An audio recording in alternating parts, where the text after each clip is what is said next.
കർത്താവിൻ്റെ അതിവിശുദ്ധ നാമം വാഴ്ത്തപ്പെടുമാറാകട്ടെ. ഉൽപ്പത്തിയുടെ പുസ്തകം 28-ാമത്തെ അധ്യായം അതിൻ്റെ 18-19 വാക്യം വായിക്കുമ്പോൾ, യാക്കോബ് അതികാലത്ത് എഴുന്നേറ്റ് തലയണയായി വച്ചിരുന്ന കല്ലെടുത്ത് തൂണായി നിർത്തി അതിന്മേൽ എണ്ണ ഒഴിച്ച് അവൻ ആ സ്ഥലത്തിന് ബഥേൽ എന്ന് പേർ വിളിച്ചു. ആദ്യം ആ പട്ടണത്തിന് ലൂസ് എന്ന് പേരായിരുന്നു.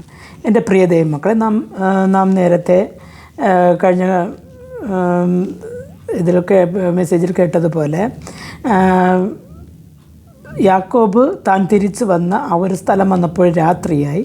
അവിടെ ഒരു കല്ലെടുത്ത് തലയ്ക്കടിയിൽ വെച്ചിട്ട് അവൻ ഉറങ്ങിയെന്ന് കാണുന്നു.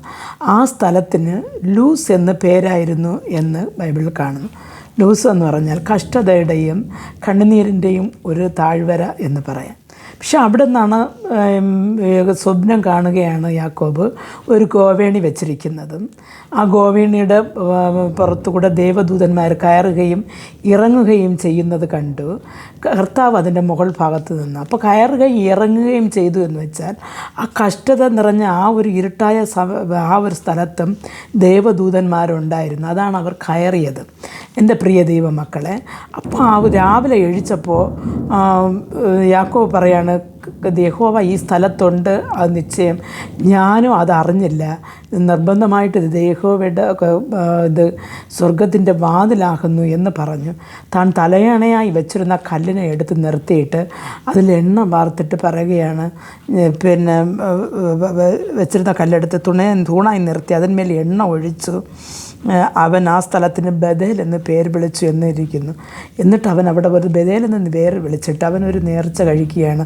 കർത്താവ്, ഞാൻ പോകുന്ന യാത്രയിൽ എന്നോട് കൂടെ ഇരുന്ന് എന്നെ അനുഗ്രഹിച്ച് മടക്കി എൻ്റെ പിതാവിൻ്റെ വീട്ടിൽ തിരിച്ച് വരുത്തുന്ന സമയത്ത് ഞാനിവിടെ യഹോവയ്ക്ക് ഒരു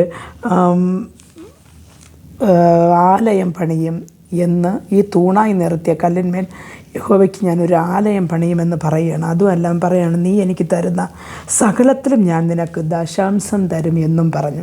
എൻ്റെ പ്രിയ ദൈവമക്കളെ, നമ്മുടെ കഷ്ടതയുടെ പീരീഡിൽ നാം ഈ പറഞ്ഞതുപോലെ യാക്കോബിനെ പോലെ ഒരു രാത്രിയുടെ അനുഭവങ്ങൾ നമ്മുടെ ജീവിതത്തിൽ വരുമ്പോൾ, കടഭാരമായിരിക്കാം, കണ്ണുനീരായിരിക്കാം, അല്ലെങ്കിൽ എല്ലാം തോൽവിയായിരിക്കാം, മക്കളില്ലാതിരിക്കാം, ഇങ്ങനെ പല പല പ്രതീക്ഷകൾ അറ്റുപോയി നാം ഇരിക്കുന്ന ആ സമയത്ത് ദൈവം ഈ ബഥേൽ പോലെ നമുക്ക് ചില അനുഗ്രഹങ്ങളെ തരും. അപ്പം നാം ആ ഒരു കഷ്ടസമയത്ത് ചില നേർച്ചകൾ നാം നേരും. കർത്താവ് എന്നെ അനുഗ്രഹിക്കുകയാണെങ്കിൽ ഞാൻ ഇന്നത് ചെയ്യും എന്ന്.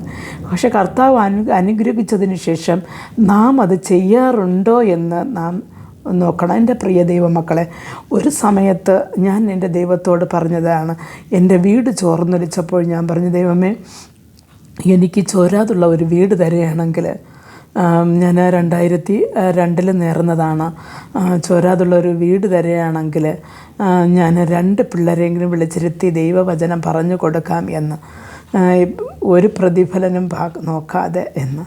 പക്ഷേ എൻ്റെ പ്രിയ ദൈവമക്കളെ, അതെനിക്ക് പലപ്പോഴും ഇടയ്ക്ക് എൻ്റെ ബലഹീനത നിമിത്തവും ഞാൻ ഷാർജയിൽ പോയപ്പോഴും അത് സ്റ്റോപ്പ് ചെയ്തേണ്ടി വന്നു. എങ്കിലും വീണ്ടും ഞാനിവിടെ ജാർഖണ്ഡിലോട്ട് വരുന്നത് വരെയിലും ഞാനത് തുടർന്ന് ചെയ്തുകൊണ്ടേയിരുന്നു.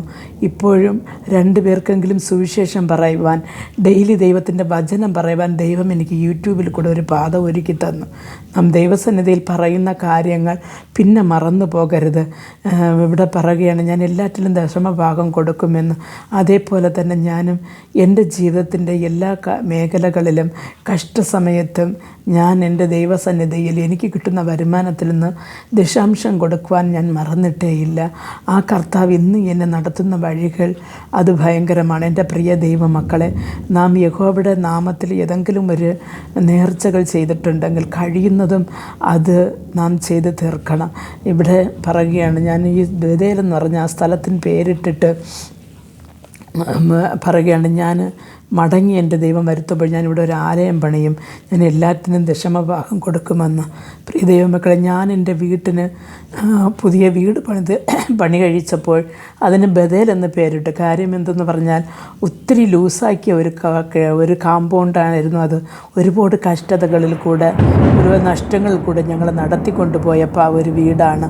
അതുകൊണ്ട് ഞങ്ങൾ ആ ഒരു വീട് വെച്ചപ്പോൾ ഞാൻ അതിന് ബഥേൽ ഹൗസ് എന്ന് പേർ നൽകി. എൻ്റെ പ്രിയ ദൈവമക്കളെ, നാമും നമ്മുടെ ജീവിതത്തിൽ എപ്പോഴും യഹോവയെ ഓർക്കുവാനും നമ്മുടെ നേർച്ചകളെ കഴിക്കുവാനും മറക്കരുത്. പ്രാർത്ഥിക്കാം. ഞങ്ങളെ അതിവാത്സല്യമായി സ്നേഹിച്ച് വഴി നടത്തുന്ന ഞങ്ങളുടെ സ്വർഗ്ഗസ്ഥ പിതാവേ, കർത്താവ് ഇന്നീ കഷ്ടനാളുകളിൽ ഞങ്ങളോട് കൂടെ ഇരുന്നത് വിചാരിച്ച് ഞങ്ങൾ കർത്താവെ പലപ്പോഴും നേർന്നിട്ടും ആ നേർച്ച കഴിക്കുവാൻ മറന്നുപോയും സാഹചര്യങ്ങൾ കിട്ടാതെ ഇരിക്കുന്ന നിൻ്റെ പൈതങ്ങൾ അപ്പൻ്റെ കരങ്ങൾ തരുന്ന കർത്താവെ, അവർക്ക് ദൈവമേ തക്ക സമയത്ത് എൻ്റെ നേർച്ചകൾ നിറവേറ്റുവാനുള്ള മുഖാന്തരങ്ങളും വഴികളും നീ ഒരുക്കി കൊടുക്കണമെന്ന് പ്രാർത്ഥിക്കുന്നു. എന്തെങ്കിലും നിൻ്റെ സന്നിധി നേർന്നിട്ട് കഴിപ്പാൻ മറന്നു പോയിരിക്കുകയാണെങ്കിൽ ഈ ദിവസങ്ങളിൽ അവർക്ക് ഓർമ്മ കൊടുക്കണമെന്ന് പ്രാർത്ഥിക്കുന്നു.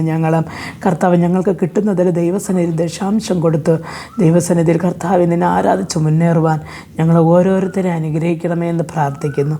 പ്രാർത്ഥന കൃപയോട് കേട്ട് യേശു ക്രിസ്തുവിൻ്റെ നാമത്തിൽ പ്രാർത്ഥിക്കുമ്പോൾ പ്രാർത്ഥന കൃപയോട് കേട്ട് മറുപടി നൽകി തരണം നല്ല പിതാവേ. ആമേൻ.